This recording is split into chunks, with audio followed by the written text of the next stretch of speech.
Hi. So I'm spending some time outside today, getting some fresh air, moving with the littles. It's really a necessity these days when life can feel so tense, so intense, even contentious. It just seems like there are so many problems in front of us, right? And we've really grown accustomed up until this point to approaching our problems with the hammer. In fact, we've learned to use the hammer to the exclusion of every other tool in our kit. But, when we're trying to get to a place of balance as we are right now, or to leveling out a playing field as we are right now, a hammer's not the tool that we need because it leaves cracks and holes in our foundation. So we're being called to learn that there are more tools available to us and that we need to use those tools. Because no matter how chaotic the world feels right now, and it does feel chaotic, we are here for a reason. And I believe it's for good reason.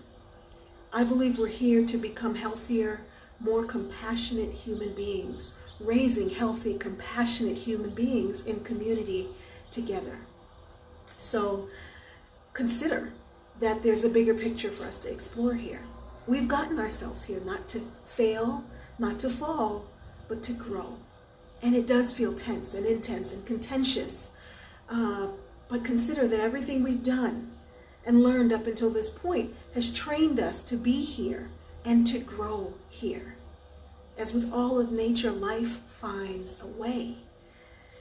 So, for example, the masks. Masks have become a part of our everyday lives in ways that they weren't before, and not everybody's happy about that in this country, at least where I live, in the States. But consider what wearing the masks might be teaching us. They make many of us unrecognizable to each other. We don't recognize each other. And what can that teach us about the judgments that we make about each other? The implicit biases that we hold and project consciously and unconsciously onto each other. Might we be learning how to see each other in new ways? As we distance, we are changing some of our social norms around personal space, and not everybody's happy about that. But what might that be teaching us about consent? Now, there's nothing wrong with a handshake or a hug or a kiss and greeting. I'm a very tactile person, and I know that touch is healing.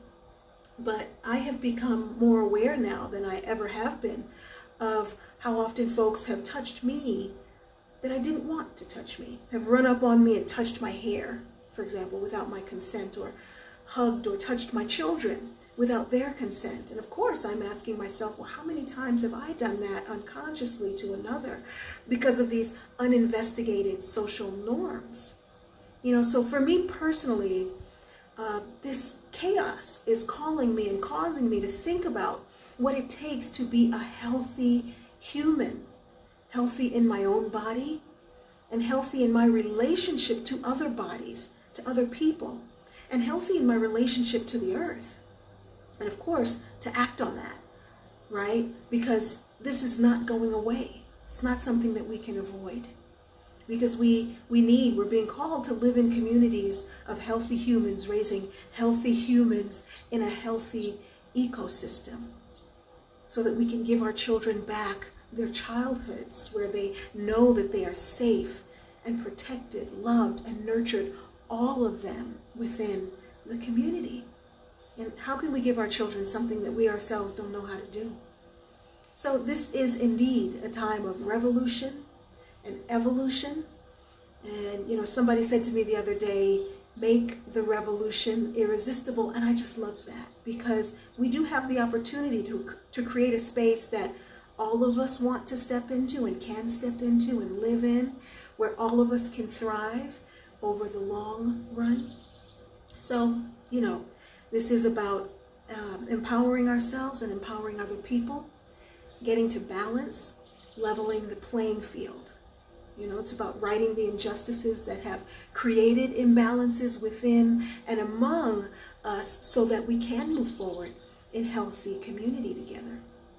So, the whole conversation, or all the layers of conversations that we've been having, we are having, in my mind, about re-envisioning our lives, is about moving away from command and control culture. And if you've been following me for a while, you know that I've been talking about this for a number of years. Moving away from command and control relationship and into co-creative partnership, true community, where I value your life as much as I value my own, your child's life as much as I value my own child's.